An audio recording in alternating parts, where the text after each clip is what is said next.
Hi, I'm Chris Montoya and I sell houses, and we're here with Greg Dorito, and we're not at Doritos. Where are we at, Greg? Not today. Today we're at the River Street. The River Street, right? That's correct. Perfect. So, how long has the River Street been open? We've been open about a month now. A month. So, I know you're a restaurateur. Is that what I would say? I like food. Well, clearly I like food too, man. So, tell me what's different about the River Street versus Doritos.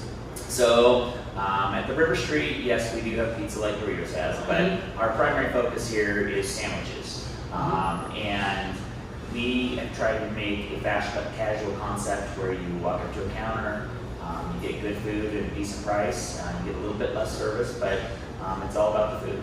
Yeah. So, I guess we're going to get into a little bit of jobs and how people work. I think this is an interesting transition between you having lots of staff and lots of waiters at Doritos, and maybe there's a little bit limited work pool. Is that the truth or the case? You know, is that how you saw that? Restaurant industry has been changing for a few years, but I think the current climate conditions has made that change accelerated a little bit. So people in restaurant are focusing on directions that maybe are a little bit less reliant on lots of people, and a little bit more reliant on a few people who's really doing a great job. Yeah, and I think you kind of have that here, because the secret is I ate here yesterday, and I'll tell you what, the fries here, maybe the best fries I've had. And that's not like a hyperbole or anything. I really, really like what you did. I really enjoyed what you did. Thank you. So it was awesome. So it's just more than a restaurant. What else do you have here? So we've got an Italian market in the other half of the building. Specializes in fresh meats, cheeses. We've got pastas. We've got knickknacks. We've got pickled items. We've got peppers. We've got a little bit of everything for your belly. A lot of it's Italian imported. So we've got these chips that taste like sparkling wine. They're just crazy. I'm trying those. That's it. I'm trying those for sure. Anytime you mention food, I'm like, yeah, I'm in. Food, I'm in. Food, I'm in. Clearly, I like food. So let's talk just a little bit about what was the inspiration behind this place? Did you have like a, hey, this is what we're missing. This is what I like to do? Because it's so much different than what your original offerings were. I wasn't really expecting. So my dad and I always talked about wanting to have like a little market area at Doritos. We just never could really, make it work. Just the dining room was so big that we just couldn't justify losing any space. Yeah. So I've always wanted to do that. And then my sister and my girlfriend wanted to kind of come on board and contribute some things. And I couldn't do it without them. My sister is a key piece for the market, and my girlfriend's a key piece for Doritos in here. That's awesome. You're keeping it in the family. Trying. Everybody can appreciate that. And my niece has been making the desserts. She's doing a fantastic job. You gotta try the lady fingers. Homemade. Oh my gosh. 100% from scratch. Nice. I cannot wait to try those. In fact, what are we doing, man? We should have had some of those out. I was thinking about that. A little coffee, a little lady fingers. Oh my God, you can't beat that at all. So, and where are you guys located? I just want to make sure everybody knows where you're at. So our address is 1208 South 9th Street. So you basically find the construction that's the biggest headache in Canon City. And then we are on the east side of the road. Ah, yes. Right across the street from Brady's and the Flop Shop. And Big Burger Roll. Yep. And Big Burger Roll, which is fantastic. Shakes all those guys. So, hey, we're at the part of the interview where you get to ask me one question. And you stumped me last time. Are you ready to do it again? I don't know that I'll stump you again. Okay. So I wanted to think about, because I volunteer with a lot of festivals. Okay.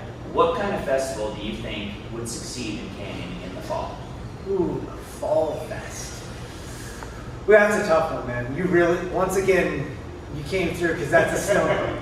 So I really like the idea of some sort of bonfire and community setting. So the rec does a good job with their bonfire thing. So maybe if they expanded on that with having, and I don't know how this would work, but if you had a bunch of local shops get together. I love food trucks. So, dude, I like food, man. I can't help it. I'm one of those guys.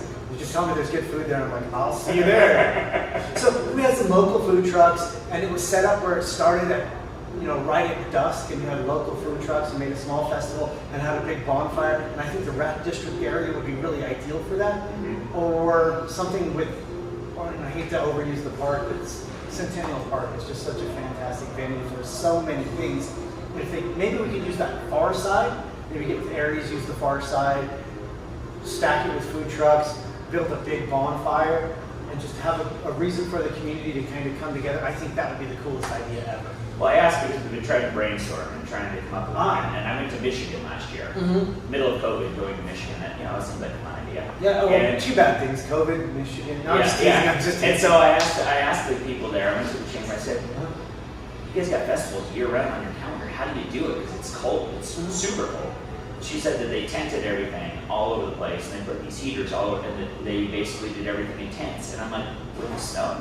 She's like, "Yeah, people come out. They want to get out of the house in the winter." And I was like, I wonder if that would work for Canyon. I'd just love to see us continue. We have a great festival lineup from basically May to September, April, or I'm sorry, October. I would love to see us continue that great tradition. So and now since we're brainstorming, we're just going to brainstorm because I'm stuck on the fire idea or whatever, like at Canon City Fall Fire Festival because the leaves are on fire or whatever. So what I would propose we do. So when I see the Norwegian festivals, because they're out in they're in their park in the winter. I would encourage people to, like, I'd pick a cold day, like a day I knew it was going to be brutally cold.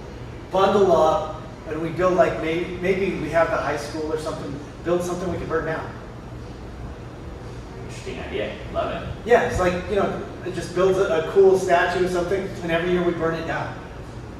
I love the enthusiasm, and I would love to see something like that come to fruition. There you go. That's my best idea. I don't have another good one. That's all my good ideas for the day. I'm out. So, Brother Craig, once again, always a pleasure, brother. Hey, I really appreciate absolutely. it. Thanks, guys. Thank you so much. Chris Montoya, who is gonna sell your house? He'll find you one. Ooh, he sold another one.